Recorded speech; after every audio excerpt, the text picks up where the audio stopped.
विशू आणि विहाने तर मस्त एन्जॉय केले. हॅलो, मी Akshaya. This is our day 4 in Goa.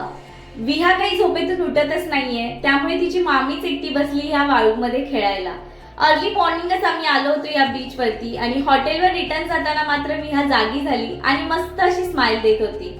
हॉटेलवर गेल्यानंतर विहाने मस्त असं स्विमिंग पूल एन्जॉय केलंय. खरंच हा गोव्यामधलं वेकेशन माझ्या फॅमिली सोबत खूप मेमोरेबल होतं. विशूने माझा बर्थडे, विहाचा बर्थडे खूप छान असा सेलिब्रेट केलेला आहे. दुपारी मडगाव स्टेशनवरून आमची ट्रेन होती. आम्ही मुंबईला रिटर्न येणार होतो आणि विहाची घाई बघा तिच्या मामासोबत ट्रेनमध्ये बसण्यासाठी. आय नो व्लॉग खूप डिले होत आहेत आणि काही जण खरंच बोर झाले. अरे यार, वाट बघतोय आम्ही कधी व्लॉग येणार. पण ट्रस्ट मी, मला खरंच जसा वेळ मिळेल तसं मी चॅनलवरती व्हिडिओ अपलोड केलेले आहेत. फक्त माझ्या बर्थडेचा व्हिडिओ बाकी आहे, तो देखील मी लवकरच करेन. ही जर्नी माझी खरं तर छान झाली ते म्हणजे माझे डॅडी, तेजू वहिनी आणि भाईमुळे.